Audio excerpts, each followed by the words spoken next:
Y estamos con el ministro de Salud de la Ciudad de Buenos Aires, el doctor Fernán Quiroz. ¿Cómo le va, doctor? Buenas noches. ¿Qué tal? Buenas noches. Gracias por venir. No, por favor. Bueno, ya que estamos con el tema, ¿cómo han recibido ustedes la noticia esta de la posibilidad de vacuna rusa o de las otras, no? Bueno, como ya hemos dicho muchas veces, digamos, nos parece que es importante que el Gobierno Nacional tenga oportunidades de acceso a diferentes fabricantes, porque si algo que va a haber es mucha competencia por acceder a esas vacunas en caso de que demuestren cómo funcionan, y luego hay que esperar la fase 3. No falta casi nada para que las principales 5 o 6 vacunas puedan presentar su información científica, sus resultados de fase 3, y con eso vamos a tener un panorama bien claro de qué eficacia y qué seguridad tiene cada una de ellas, y sobre todo tener la capacidad de acceder a la que consideremos más apropiada, ¿no? ¿Usted se juega por alguna en particular con la información requerida o digo, están todas ahí corriendo el mismo partido? No, a mí me parece que no hay ningún elemento de juicio científicamente válido que tengamos a la vista para poder opinar sobre una u otra.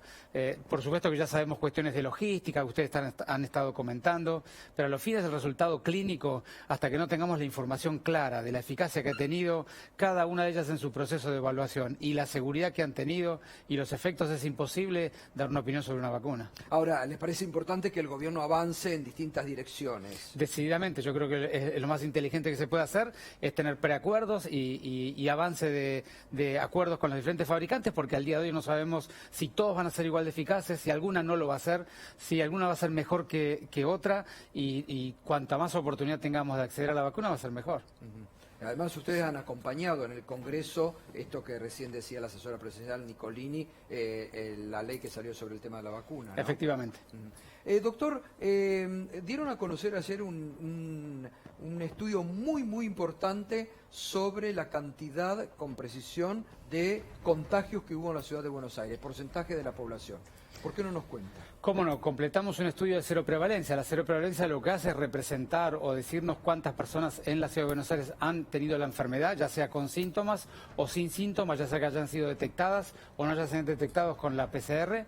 Nosotros, proyectando esos números del periodo que lo hicimos al día de hoy, podemos afirmar que el 14% de la ciudadanía porteña ha tenido la enfermedad, y el segundo, por supuesto, que con una distribución muy asimétrica en los diferentes barrios y condiciones de los ciudadanos porteños, pero además también el resultado muy importante es que 1 de cada 3 personas que han tenido la enfermedad hemos sido capaces de detectarla.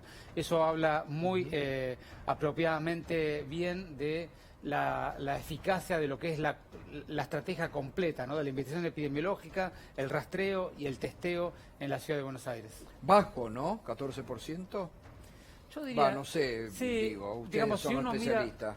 Es que en realidad si uno mira lo que ha pasado en las diferentes ciudades del mundo que han hecho estudios de cero prevalencia al mes del pico, porque la otra cuestión es que hay que definir bien claramente la relación entre el pico y el corte para poder comparar la curva. La mayoría de las ciudades del mundo han tenido al mes del pico entre 10 y 15% de cero prevalencia, de manera que yo diría que es un valor habitual en otras experiencias mundiales, al menos de la primera ola, ¿no?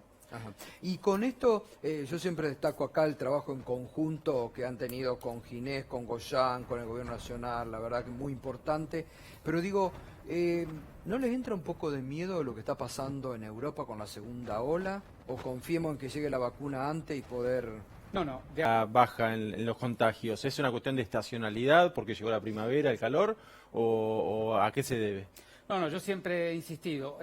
Hay 3 componentes que cuando se dan temporalmente es el momento en que la curva empieza a ceder. Eso ha sido así en muchas experiencias internacionales. Los 3 componentes son, por un lado, el comportamiento ciudadano, el aprendizaje de la ciudadanía de cómo cuidarse y las actitudes y el aprendizaje individual y colectivo. Del otro lado, la intensificación y la mejoría de las políticas públicas, sobre todo investigación, rastreo y testeo, que nosotros en la ciudad hemos ido mejorando semana a semana desde el inicio de la pandemia.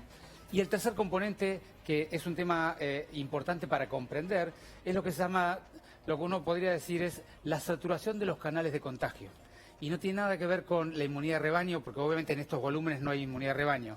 ¿Y a qué llamo yo saturación de los canales de contagio? Esta es una enfermedad que la primera ola en la mayoría de las ciudades del mundo ha golpeado muy fuerte sobre la pobreza, sobre la gente que vive de manera hacinada, sobre los trabajadores de la salud, sobre las personas que viven en los geriátricos, sobre las personas que están en condición carcelaria, todos los lugares donde hay mucho encierro, mucha gente con potencialidad de contagio. Ese denominador poblacional, ese grupo de personas que han estado expuestas de esta manera, han tenido ya una proporción de contagio en la ciudad significativo. En los barrios populares nos hemos alcanzado el 42% de promedio de cero prevalencia. Lo que no significa que no podamos volver a tener una segunda ola por otro canal. El segundo canal que hemos visto en Europa tiene más que ver con las pérdidas de la capacidad ciudadana de cuidarse en los encuentros masivos, sobre todo cerrados. ¿El transporte? El transporte es parte de mucha gente dentro de un lugar mal ventilado cuando el transporte no tiene buena ventilación.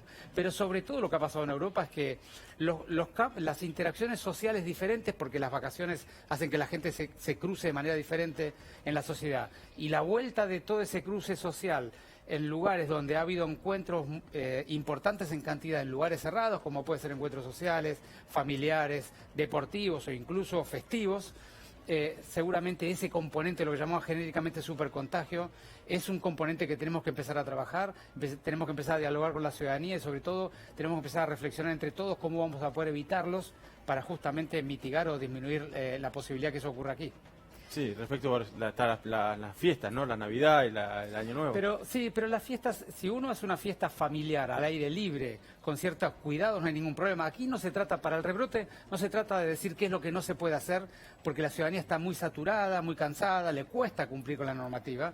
Lo que se trata es, en cada condición, es cómo se puede hacer de manera más segura.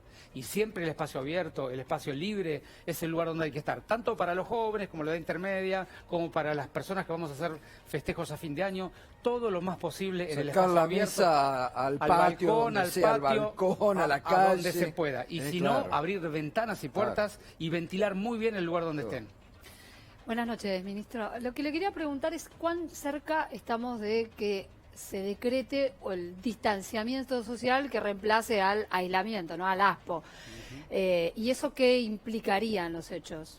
Bueno, eso es una decisión que va a tomar el señor presidente con el jefe de gobierno y seguramente el gobernador de la provincia para coordinar una estrategia AMBA conjunta, como siempre venimos haciendo.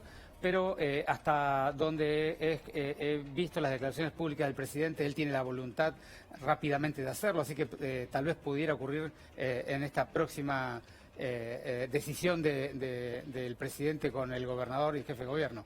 Lo van a definir ellos eso. Y lo que significa es, digamos, en términos de lo que hoy es la ciudad, en términos de lo que hoy la gente en la ciudad puede hacer y de la manera que lo puede hacer, los cambios no son tan significativos. Lo que sí significa, en términos de pasar a DISPO, es cierta mayor autonomía de la ciudad de definir el cómo y el definir el cuándo las cosas que estamos haciendo.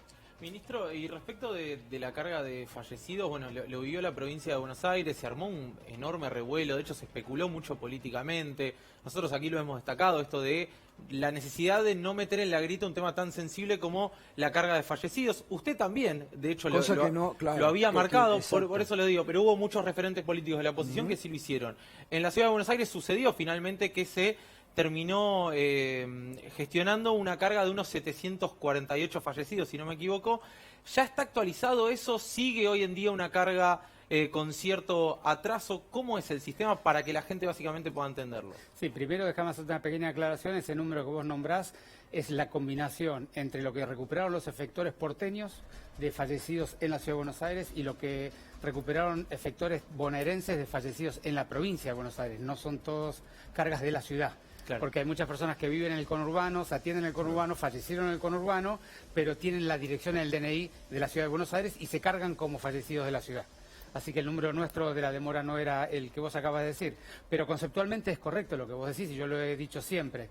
Nosotros hemos mantenido muy actualizado toda la carga del sistema SISA hasta el mes de julio, el mes en el cual tuvimos el pico, julio y agosto, mucha tarea, y los efectores les costó muchísimo mantener la actualización y lo recuperaron las semanas siguientes al mes de agosto, digamos. Mi pregunta era, ¿hoy sigue ese atraso, digamos, se sigue generando atraso? No hemos podido identificar ningún otro, en todos los cruces que hemos hecho, no hemos podido identificar más situaciones de demora o de atraso, ni en los fallecidos, ni en las PCR, ni ningún otro dato que está en el CISA de condiciones de la Ciudad de Buenos Aires.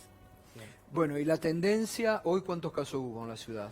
Bueno, hoy han habido ¿Tenés algo, ya? 476. nosotros estamos en un valor promedio semanal de 400 casos. Ya tiende a la baja, por Es una suerte. curva El francamente... AMBA también. Sí, el AMBA también. El AMBA, digamos, el conurbano bonaerense siempre viene unas semanas demorada en relación Sí, a nosotros, claro. pero está en una tendencia Bien. similar. Bueno, doctor, gracias, como siempre, ministro, y aparte, a mí esto objetivamente me gusta destacar, lo he destacado siempre, el trabajo conjunto, porque la política le ha dado una respuesta impresionante a una enfermedad que desconocíamos, que seguimos desconociendo, ¿no? Y que sigue estando ahí. Así que esto es importante para destacar, ¿eh? Muchas gracias a usted. felicitaciones. Gracias, Gracias.